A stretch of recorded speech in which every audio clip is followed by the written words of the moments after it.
Un antiguo osario con la inscripción Santiago, hijo de José, hermano de Jesús. Una caja que podría ser una conexión con el propio Jesucristo.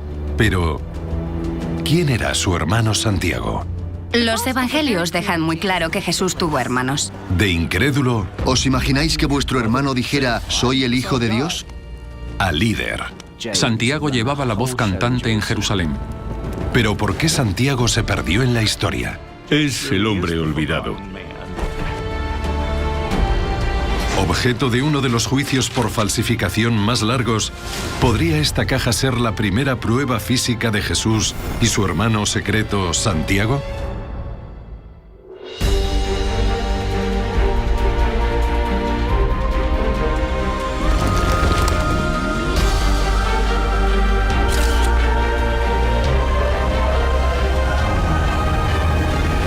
Los enigmas de Jesucristo.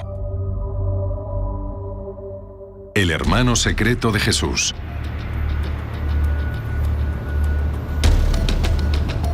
Otoño de 2002. El Museo Real de Ontario en Toronto, Canadá, abrió sus puertas a lo que podría ser el descubrimiento más extraordinario de la arqueología bíblica. Una caja de piedra caliza llamada el osario, que databa científicamente de la época de Cristo. En un lateral, una inscripción en arameo antiguo en la que se leía: Santiago, hijo de José, hermano de Jesús. Apareció justo al cruzar el umbral del milenio. Ya habíamos vivido el efecto 2000, la visita del Papa a Tierra Santa, y parecía ser otro acontecimiento más del milenio. Afirmaban que esta caja, que medía 25 por 50 centímetros, era nada menos que el féretro de Santiago, el hermano de Jesucristo.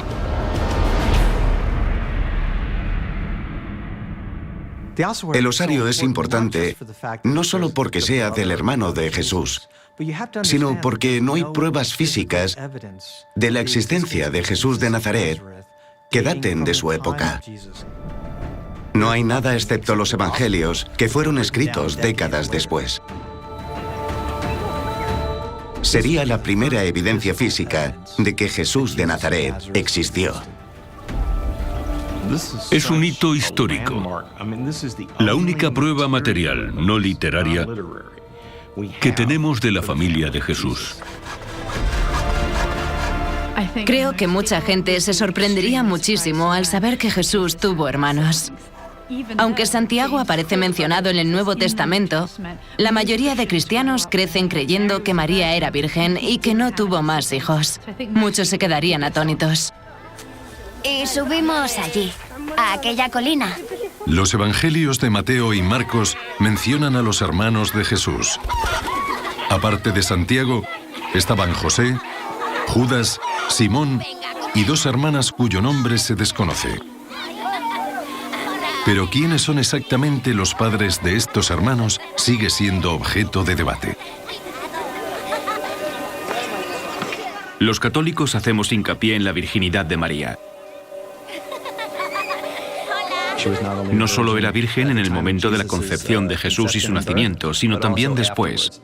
Por eso me gusta pensar que Santiago, el hermano de Jesús, seguramente sería hijo de un matrimonio anterior de José antes de que se casara con María. Pero no todos los cristianos están de acuerdo. Los protestantes dirían que María y José tuvieron otros hijos biológicos, en cuyo caso Jesús sería el hermano mayor. Y puede que sus hermanos lo tuvieran en un pedestal.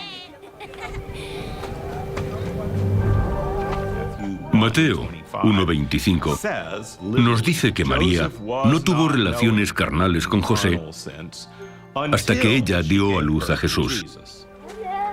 Una interpretación normal implica que después podría haber tenido más hijos y que, por tanto, serían sus hermanos y hermanas. La Biblia nos cuenta muy poco sobre la infancia de Jesús. Los evangelios avanzan hasta que Jesús tiene 30 años y es el Hijo de Dios. ¿Qué pasa con los años que faltan, su adolescencia y las travesuras que haría con sus hermanos? Escrito unos 100 años después de la muerte de Jesús, el Evangelio de la infancia de Tomás es una colección de historias sobre su infancia.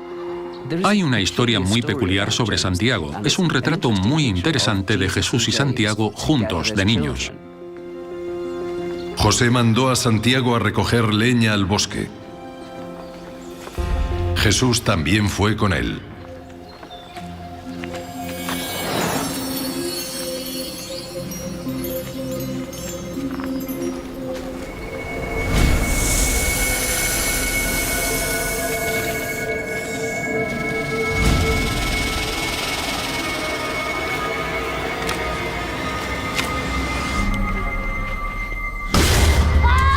Y el Evangelio continúa. Una abominable serpiente mordió a Santiago en la mano y mientras agonizaba, Jesús se acercó corriendo y tan solo le sopló en el mordisco. Y la herida sanó de inmediato. Santiago está con Jesús desde el principio. Se ve una conexión orgánica entre ellos, no solo en cuanto a su relación, sino también respecto a su experiencia común. Pero la historia de Santiago, el hermano de Jesús, caería en el olvido. Hasta que este osario con su nombre reapareció para dar comienzo a uno de los juicios más largos y polémicos por falsificación.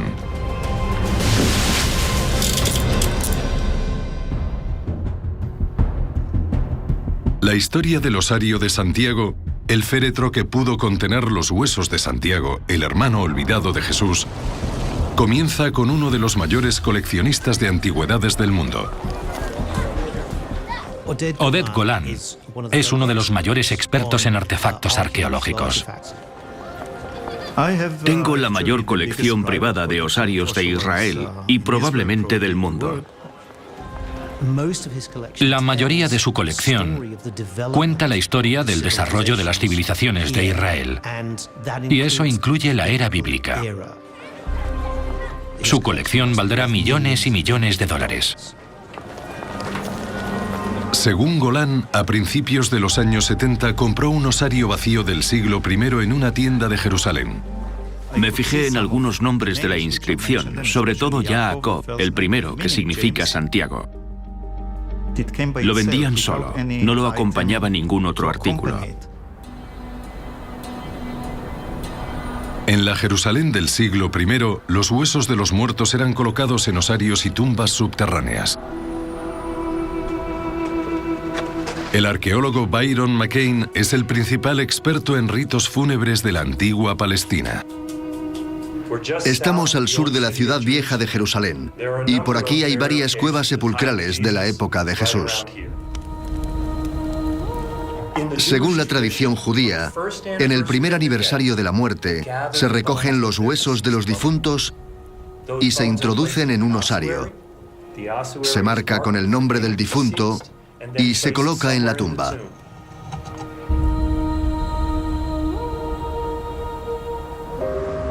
En los años 70 en Jerusalén había un mercado muy dinámico de osarios antiguos. No vi nada especial en ese osario. Se pasó muchos años en el apartamento de mis padres con otros osarios que había comprado en aquella época. Y debo decir que no le presté especial atención. Pero en abril de 2002, Golan invitó a Andrew Lemaire, un conocido experto en arameo antiguo, para que examinara algunos artículos de su colección. Lemaire se fijó inmediatamente en el osario que Golan había comprado 30 años antes. Lemaire descifró la misteriosa inscripción. Ponía: Santiago, hijo de José, hermano de Jesús. Descubrió que había una gran probabilidad de que perteneciera a Santiago, el hermano de Jesucristo. Sinceramente, yo ni siquiera sabía que Jesucristo hubiera tenido hermanos. Golan envió el osario al Instituto Geológico de Israel para que lo autentificaran. Usando potentes microscopios, inspeccionaron el patrón del código de la caja y las inscripciones. Concluyeron que no se habían hecho con herramientas modernas. No se trata de que sea auténtico, sino de si era el de Santiago. Intrigado por la probabilidad de encontrar los nombres Santiago, Jesús y José en más de una familia en el siglo I en Jerusalén, Golan pidió a un reputado estadista, Camille Fuchs, que investigara los nombres de la inscripción. Tenemos 168 osarios de ese periodo, inscritos en Jerusalén. Aunque el nombre José aparece en el 7%, Jesús en el 4% y Santiago en el 2%, Fuchs concluyó que la existencia de otra familia que combinara estos nombres era improbable. Es muy probable, en mi opinión, que el Santiago que reposa en este osario fuera, en efecto, el hermano de Jesús. La probabilidad de que hubiera otra familia con esos tres nombres, en la que José fuera el padre y los hermanos Santiago y Jesús, parece muy escasa.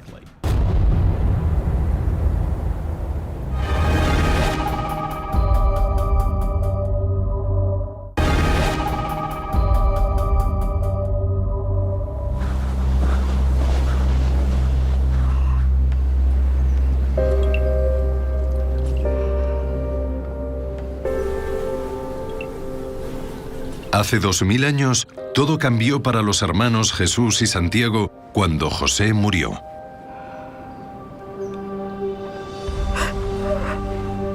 No conocemos la fecha de su muerte, pero alrededor del año 27 después de Cristo, José desaparece.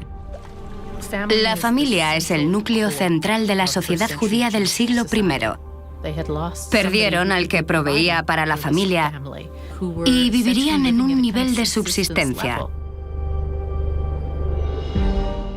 La familia habría confiado en que Jesús tomara el relevo y mantuviera a la familia. Le habrían necesitado.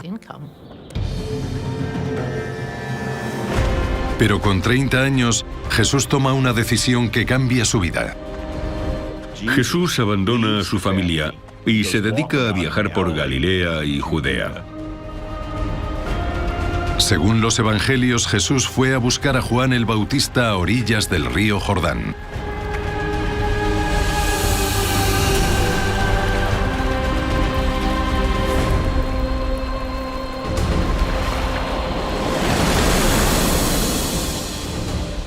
Después de ser bautizado, Jesús empezó a pensar que debía pasar a la acción y convertir a la gente. Empezó a realizar milagros y a expulsar demonios.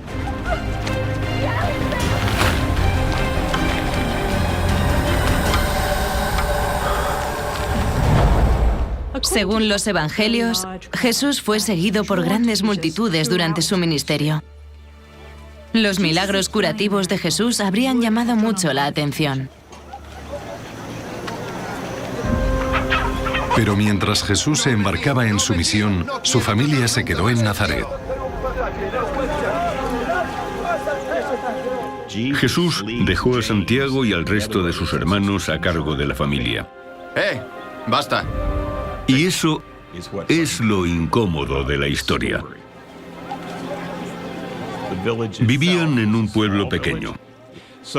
Así que es de imaginar que se hablaría mucho sobre la marcha de Jesús y sobre cómo había dejado a su familia al mando del negocio. Habrían experimentado una marginación social por tener un hermano ligeramente loco. ¿Tú qué estás haciendo? Podemos imaginarnos que eso habría creado una fricción entre Jesús y su familia. Aunque cuando la fama de Jesús se extendió, la tensión con su familia alcanzó un nivel crítico.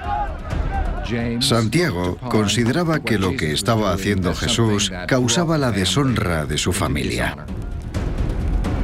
Y eso enfrentó a los hermanos.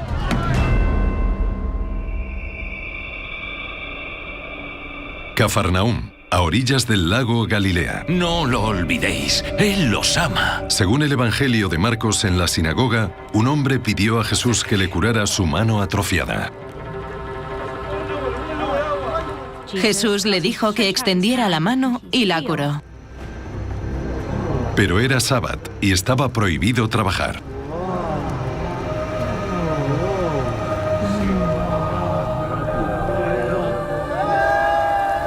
Que Jesús curara al hombre de la mano atrofiada en sábado en la sinagoga sugiere que hacía lo que le daba la gana.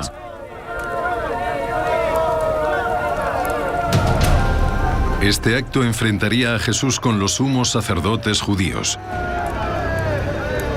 Ahora su reputación le precedía allá donde fuera.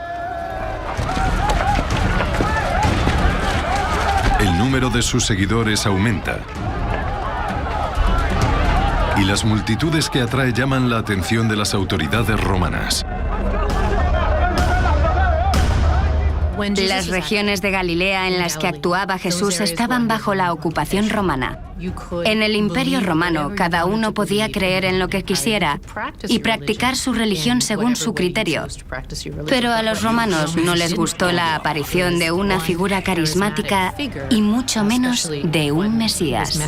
Ven aquí. Temiendo por la seguridad de Jesús, Santiago y su familia fueron a Cafarnaúm. Creo que daría muchísimo miedo que un miembro de tu familia estuviera involucrado en ese tipo de entorno religioso, que podría desembocar en violencia. La familia oyó que Jesús estaba predicando, exorcizando demonios, y pensaron, ¿se ha vuelto loco? Vengo a ver a Jesús. Soy su hermano. Su madre está aquí. Cuando Jesús se enteró de que su familia estaba allí, se negó a verlos. Y preguntan por ti.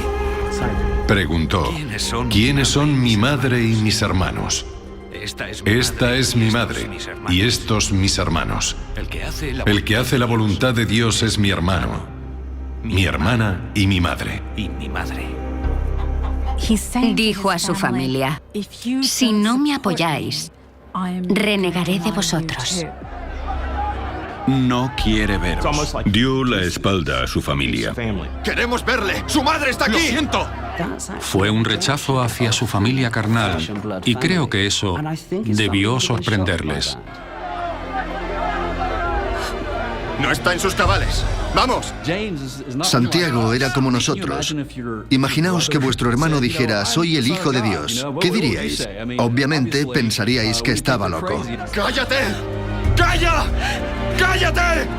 ¡Marchaos de aquí! ¡Marchaos! ¡Marchaos ya! Unas semanas después, Jesús entra en Jerusalén.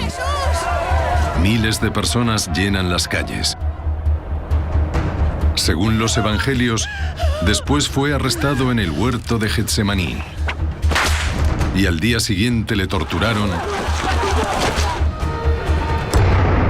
y ejecutaron. La familia de Jesús no había logrado salvarlo.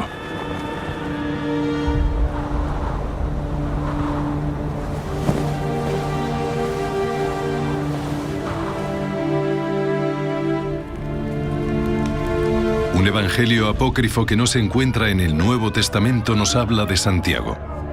Según el Evangelio de los Hebreos, Santiago estuvo en Jerusalén justo después de la crucifixión. Para Santiago, la crucifixión de Jesús probablemente sería un evento traumático que le cambiaría la vida. Empezó un periodo de ayuno y luto.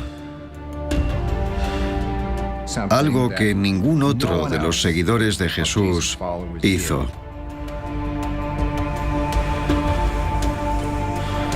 Pero entonces la Biblia revela que el duelo de Santiago tuvo un final repentino. Jesús había vuelto.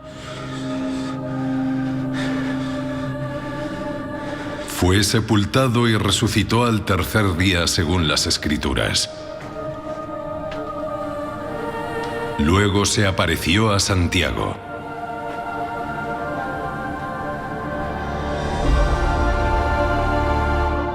Santiago pasó gran parte de su vida preguntándose quién era su hermano, especialmente durante esa extraordinaria misión en la que Jesús se había embarcado.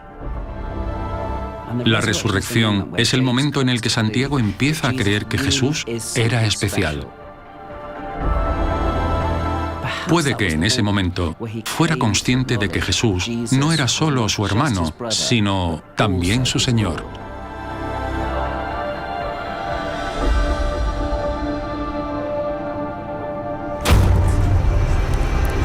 La vida de Santiago se transformó. De hermano incrédulo se convertiría en el seguidor más devoto de Jesucristo y ayudó a dar forma a una nueva religión.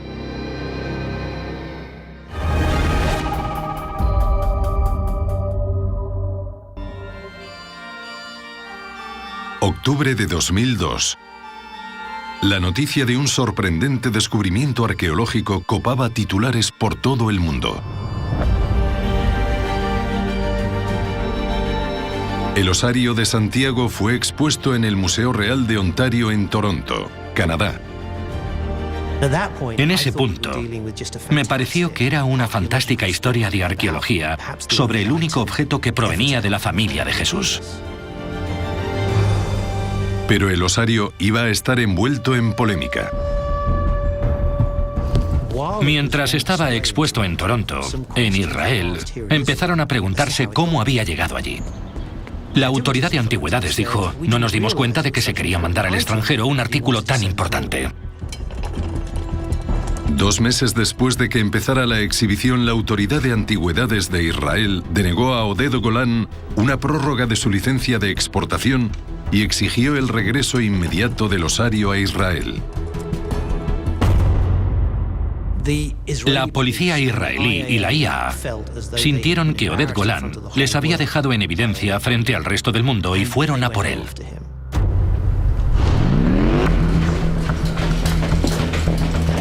En julio de 2003, recibió una visita de la policía de Tel Aviv y agentes de la IAA. Déjenos pasar. Hicieron una redada en mitad de la noche. Teníamos una orden de registro para su apartamento. Aparte del osario de Santiago, Golan tenía otras antigüedades únicas que querían examinar. El apartamento estaba lleno de objetos arqueológicos.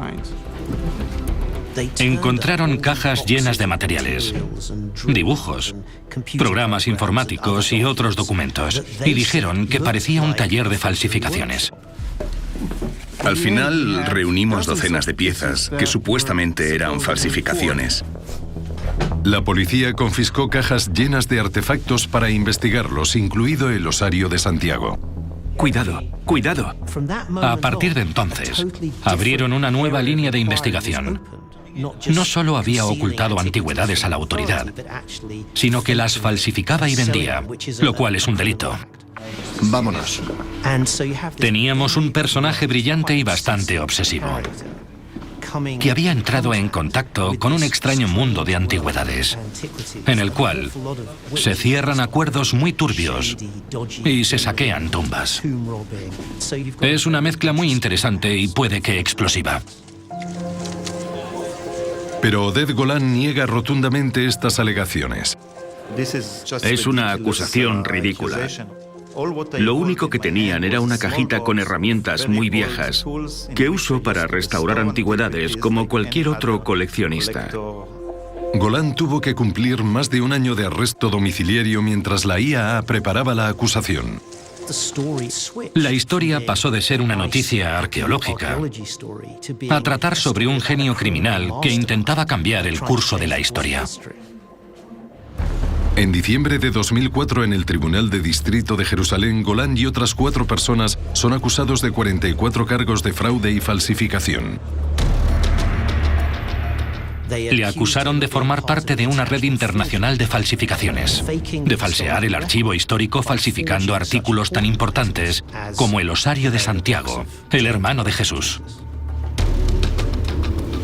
La acusación se propuso demostrar que Golan había añadido las polémicas palabras hermano de Jesús, a la inscripción.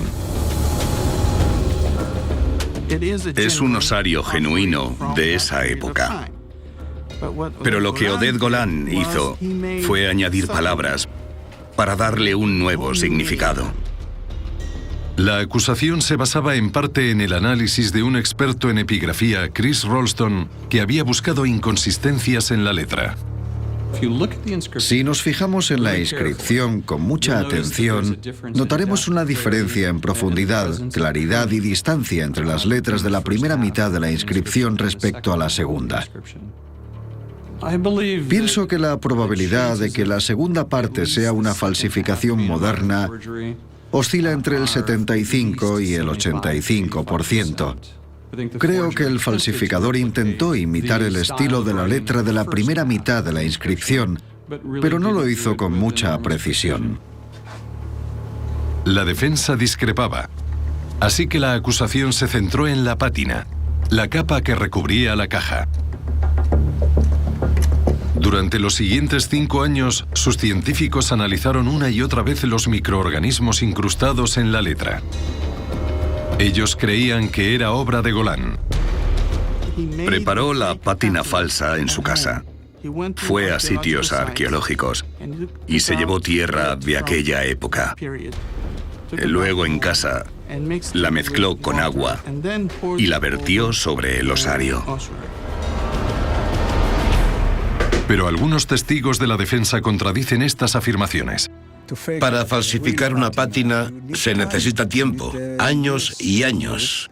Puede que 50 o incluso 100 para que aparezca una pátina y que crezcan los microorganismos que la forman. Cada día presentaban pruebas nuevas. Hubo más de 120 testigos en este juicio, muchos de ellos científicos expertos. El juicio duró casi 8 años. En geología, física, química, piedra, pegamento, tinta, de todo. No creo que haya un caso como este en todo el mundo. El juez les dijo a todos, si vosotros, los mayores expertos del mundo, no me podéis decir si es una falsificación o no, ¿cómo voy a tomar una decisión? Finalmente, en marzo de 2012, después de uno de los juicios por falsificación más largos del mundo, con 12.000 páginas de transcripciones y más de 400 pruebas, el juez dictó sentencia. Oded Golan fue declarado culpable de 2 de los cargos relacionados con el comercio de antigüedades. Pero en lo referente a los cargos de falsificación, fue declarado inocente y absuelto de todos los cargos. Sentí un gran alivio, pero había perdido muchos años para demostrar algo que no debería haber llegado a los tribunales. Pero el veredicto no comentaba si la caja podría haber sido el osario de Santiago, el hermano de Jesús. Ese debate sigue abierto hoy en día. Al final de esta odisea de 10 años, lo que tenemos es un objeto que podría, o no, estar relacionado con la familia de Jesús. La Biblia menciona lo que ocurrió con Santiago. Su destino afectaría al curso de la historia mundial.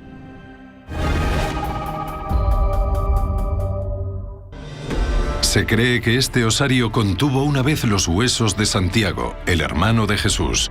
Su historia puede haber estado oculta, pero hay pistas sobre su vida. En el Evangelio según Tomás, Jesús dice a sus discípulos que si quieren buscar un líder después de su marcha, deberían acudir a Santiago. Santiago era un hombre muy devoto. Un historiador del siglo II dice que pasaba tanto tiempo rezando de rodillas que tenía callos y que parecían las de un camello. Santiago se convirtió en el primer obispo de Jerusalén. Se convirtió en un pilar en muchos aspectos porque proporcionaba la estabilidad que necesitaba un nuevo movimiento como el cristianismo. Con el tiempo, fue desarrollando un sentimiento de compromiso y propiedad hacia el mensaje de su hermano. Pero su autoridad sería cuestionada por alguien que en su momento fue un enemigo acérrimo de Jesús y sus enseñanzas. Pablo había sido uno de los fariseos que estaba en contra del grupo de Jesús. Pero cambió de bando y cuando pasó a formar parte de la comunidad cristiana, lo hizo asumiendo un papel muy importante. Pablo se había dedicado a viajar por el Imperio Romano predicando su propia versión del mensaje de Jesús durante más de 10 años. Su manifiesto incluso llegó a los no judíos o gentiles. El problema de qué hacer con los gentiles fue un tema candente entre los primeros cristianos. Hay que recordar que los primeros seguidores de Jesús eran judíos. Entonces, ¿qué pintaban los gentiles? Pablo no quería que los gentiles tuvieran que convertirse al judaísmo para ser cristianos y seguidores de Jesucristo. Sus cartas a las nuevas comunidades de cristianos, las epístolas, son un tercio del Nuevo Testamento. Sus enseñanzas querían llegar a los gentiles. Jesús les dijo que hicieran discípulos entre todas las naciones, no solo entre los judíos. Si yo fuera Santiago y me enterara de quién era Pablo y de lo que estaba haciendo, me habría sentido muy frustrado. Pablo nunca conoció a Jesús en persona. Santiago era su hermano. Y ese advenedizo pretendía transmitir el mensaje de Jesús, incluso entre los gentiles. La relación entre Pablo y Santiago empeoró tanto que finalmente se vieron obligados a celebrar una reunión en Jerusalén para solucionarlo. Alrededor del año 50, 20 años después de la ejecución de su hermano Jesús, Santiago presidió un consejo de líderes del movimiento. El resultado decidiría su futuro. ¿Seguirían siendo una pequeña secta judía o el cristianismo se independizaría? Pablo defendía la salvación proporcionada por la muerte y resurrección de Cristo, que también se extendía a los gentiles, y llevó a un cristiano converso a Jerusalén para intentar demostrarlo. Este es mi amigo, Tito el griego. Llevó a Tito, un griego sin circuncidar, como una especie de símbolo del evangelio que él predicaba. Lo llevó como diciendo, ¿qué vais a hacer al respecto? Lo único que cuenta es la fe. Al leer los Hechos de los Apóstoles, queda bastante claro que había tensión, sobre todo entre Santiago y Pablo. Si fueras el hermano de Jesús y un advenedizo llegara predicando y transmitiendo un mensaje diferente al que habías aprendido de tu hermano, me imagino que te sentirías muy frustrado. El consejo estaba presenciando el nacimiento del cristianismo. El proceso mediante el que el cristianismo y el judaísmo se convierten en dos cosas distintas es un proceso que dura siglos. Dicho eso, creo que la decisión de Pablo fue tremendamente importante para esa división.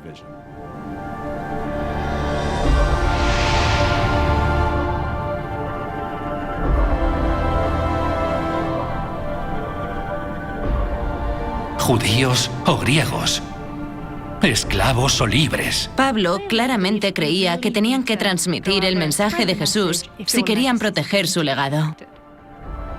Escuchadme.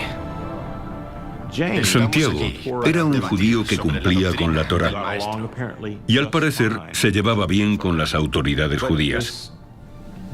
Pero el movimiento judío que seguía a Jesús había cobrado vida propia. No era una secta más del judaísmo, sino una religión. Santiago acabó poniéndose de parte de Pablo. Esta decisión revolucionaría el cristianismo. Pero también determinaría el destino de Santiago, que pasó a ser considerado una amenaza por las autoridades judías. Santiago era el rostro de los primeros judeocristianos en Jerusalén. Lo representaba y, por supuesto, las autoridades irían a por él en cuanto se enteraran de sus creencias revolucionarias sobre los seguidores de Jesús. En ese momento, las autoridades judías sabían que no podían controlarlo. A pesar del buen comportamiento de Santiago, seguían asociándolo con aquel alborotador, Jesús, que había sido crucificado hacía años. Santiago fue arrestado por la misma orden de sacerdotes judíos que 3 décadas antes había condenado a muerte a su hermano Jesús.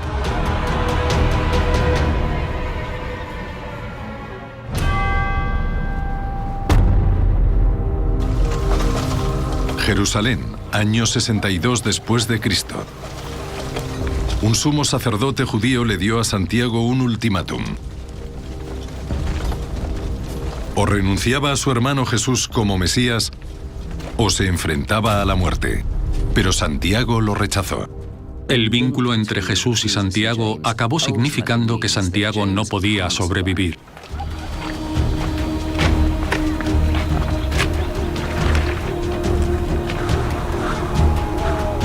Llevaron a Santiago hasta el muro del templo, a unos centenares de metros de donde Jesús fue crucificado.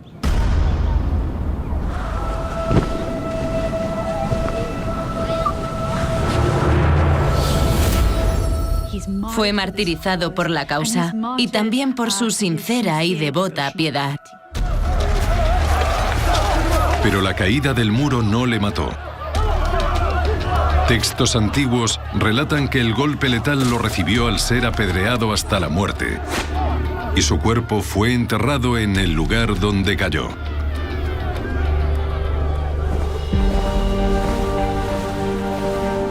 Según las costumbres judías de la época, un año después de su muerte, los huesos de Santiago habrían sido recogidos y guardados en un osario.